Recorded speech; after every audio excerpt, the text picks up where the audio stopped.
도쿄올림픽이 한창 진행 중에 있는 현재 선수촌에 머무르고 있는 선수들과 일본 정부 사이에서 신경전이 벌어지고 있습니다. 오모테나시를 표방한 주제에 극진한 환대는커녕 대접이 평창올림픽에 발끝에도 못 미친다는 평가를 받고 있는데요. 일본 정부는 더러운 물에서 트라이애슬론 경기를 개최하고 후쿠시마산 식자재들로 만든 도시락을 제공하는 등 선수들을 귀하게 다룰 줄 모르는 모습을 보여주고 있습니다. 그 중에서도 특히 골판지 침대에 대한 논란이 끊이지 않고 있습니다. 도쿄올림픽 조직위원회는 환경을 우선하겠다는 취지로 골판지 침대를 제작해 선수촌에 제공했었는데요. 시대에 뒤떨어진 물품이라는 지적이 나오며 조롱거리가 되었습니다. 선수들은 자신의 SNS를 통해 할 말을 잃게 만드는 골판지 침대의 내구성에 대해 게시해 세계인들을 놀라게 했습니다. 이스라엘 야구팀 벤 웬저는 이런 침대 따위 필요 없다면서 골판지 침대에 올라가 점프했습니다. 이어 8명까지 올라가 동시에 뛰었는데 이때부터 침대의 기둥이 찌그러지기 시작했습니다. 마지막으로 9명이 뛴 후에 이불과 매트리스를 걷었더니 무게를 못 견딘 침대 중심은 완전히 무너졌고 일부 골판지는 찢어져 있었습니다. 뉴질랜드 조정 선수인 마이클 브레이크는 인스타그램에 침대에 앉자마자 침대가 푹 꺼지는 모습을 업로드했고, 미국 육상 선수인 폴 첼리모는 누군가 내 침대의 소변을 본다면 박스가 젖어서 침대에서 떨어질 것이라며 내 침대가 무너지는 상황을 대비해 바닥에서 자는 연습을 해야겠다고 비꼬기도 했습니다. 한국 역도 선수 진윤성은 자신의 인스타그램에 찢어진 골판지 프레임 영상과 함께 일주일만 더 버텨봐. 시합까지만이라며 애처로운 글을 올렸습니다. 외신들도 앞다투어 도쿄 선수촌의 실체를 취재하기도 했는데요. 영국 BBC의 기자는 침대를 살펴보더니 침대가 정말 작다며 이불과 매트리스를 들췄습니다. 그러자 충격적인 것이 드러났는데요. 바로 빈약하기 짝이 없어 보이는 침대 프레임이었습니다. 기자는 비꼬듯이 골판지 프레임을 두드리며 친환경 골판지로 만들어졌네요 라고 하다가 방 곳곳을 둘러보더니 감염 확산을 막을 수 있을지 의문이 든다고 전했습니다. 그런데 국내 누리꾼들이 안전이 의심되는 시설물이 경기장에서도 쓰였다고 지적했습니다. 국내의 한 온라인 커뮤니티 사이트에는 일본 가시마 스타디움에서 열린 대한민국과 뉴질랜드의 도쿄올림픽 남자 축구 비조 1차전 사진이 올라왔었는데요. 사진을 보면 이동준 선수가 경기장에 설치된 광고판 쪽으로 넘어지면서 광고판에 큰 구멍이 뚫렸습니다. 이에 누리꾼들은 광고판이 너무 허술하다며 이것도 골판지 아니냐고 조롱했습니다. 골판지는 이번 도쿄올림픽뿐만 아니라 지난 태풍 피난민 보호소에도 침대에 골판지를 사용한 것으로 드러났습니다. 왜 이렇게 골판지를 좋아하는 것인지 모르겠는데요. 일본의 전 총리 아베 신조의 형 아베 히로노부가 골판지 담당 업체인 미쓰비시 상사 패키징 주식회사의 대표이사임이 드러나면서 그 모든 의혹이 풀렸습니다. 그들은 유착 관계를 형성하고 있었던 것이죠. 이런 가운데 IOC의 위원장인 토마스 바흐는 도쿄올림픽 기간 중 포화 숙소에 머물고 있다는 사실이 밝혀져 선수들을 더욱 분노하게 만들었습니다. 바흐 위원장은 현재 도쿄 중심부에 있는 오쿠라 도쿄의 임페리얼 호텔 스위트룸에 머물고 있다고 하는데요.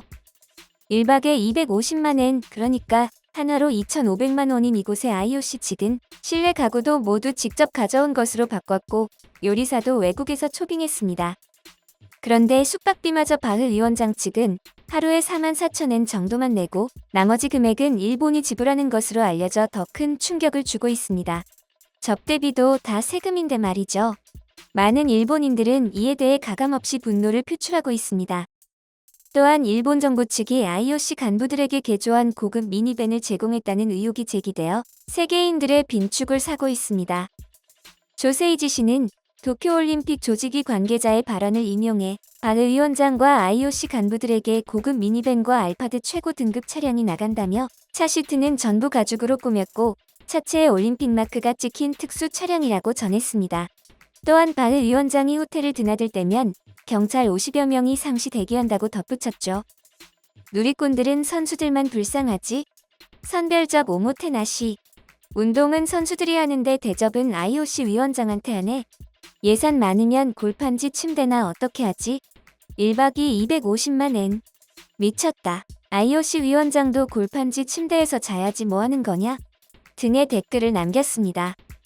이런 상황 속에서 2018년 평창올림픽에도 참가했던 선수들은 평창올림픽 때가 그립다며 개탄하고 있습니다. 역대 올림픽 중 음식과 관련해 선수들의 컴플레인이 단 한 건도 접수된 바 없다고 전해지는 안전하고 맛있는 식사와 빠르고 세심한 서비스, 쾌적했던 숙소를 떠올리면 지금의 도쿄 선수촌과는 비교될 수밖에 없었습니다. 숙소의 인테리어에 각별히 신경 써 각 국가의 국기를 모티브로 꾸몄고 선수들이 사용하는 이불 또한 올림픽을 위해 특별 제작한 것이었다고 합니다. 평창 올림픽의 픽토그램으로 디자인된 이불은 선수당 하나씩 제공되고 원하는 선수들은 고국에 들고 갈 수 있게 했습니다. 지금 도쿄 선수촌에서는 냉장고와 TV를 유료로 사용해야 하는데 평창 선수촌에서는 이 모든 것이 무료로 제공되었음은 물론 미용실, 네일아트, 레크레이션 센터, 전통문화 체험관, 안마의자 등 거의 모든 것이 무료로 제공되었었기 때문이죠. 경기 중에 선수가 다쳐도 들 것도 없어 사람이 직접 들쳐 안고 뛰어가는 모습이나 보여주고 있는 도쿄올림픽과는 달리 평창올림픽 선수촌에는 권고사항이 아님에도 정신과와 부인과까지 진료과에 포함시켰습니다. 모든 의료진은 24시간 대기의 진료를 보았죠. 그때 날씨가 정말 춥긴 했지만 평창은 이에 대해 준비를 잘했고 추위에 대비해 자원봉사자들까지 핫팩이나 온열 기구들을 나눠주면서 최대한의 배려를 했으며 예상보다 센 추위에 놀라고 걱정했던 대회 관계자들이나 선수들도 추위를 이기는 환대와 잘 짜여진 시스템에 감탄했죠. 그리고 대회 막바지에는 바로 그 추위 때문에 동계다운 경기를 마음껏 누릴 수 있었다는 여론으로 바뀌어 역대 올림픽 중 가장 성공한 케이스로 회자되고 있습니다. 캐나다의 칼럼니스트는 평창 올림픽에 문제가 있다면 흠잡을 것 없는 게 문제라고 평했습니다. 그런데 사실은 한 가지 문제가 있었는데요. 그때 선수촌에 머물렀던 선수들이 제공된 침대를 사용하지 않았다는 것입니다. 원인은 바로 온돌이었습니다. 바닥에 엉덩이를 붙이고 앉으면 뜨끈하게 몸을 감싸는 온기에 선수들이 정신을 못 차렸던 것인데요. 선수들은 지금도 그 겨울의 온도를 그리워하고 있다고 합니다. 이때 참가했던 캐나다 쇼트트랙 선수 샤를 아멜랭은 인스타그램에 맨발의 파자마 차림으로 온돌의 매력을 느끼고 있는 선수들의 모습을 공개하기도 했죠.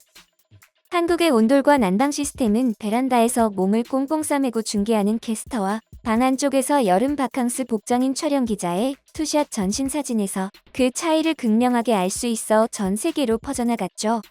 이런 한국식 보일러 문화를 적용한 평창 숙소 시설을 보고 바흐 위원장마저 감탄했다고 전해집니다.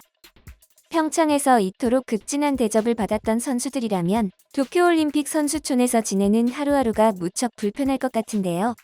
현재 도쿄올림픽은 뭐 하나 제대로 돌아가는 것이 없는 실정입니다. 선수들에게 편의는커녕 피로만 안겨주는 도쿄올림픽이지만 아무쪼록 앞으로는 문제없이 진행되어 무사히 마무리되었으면 좋겠습니다.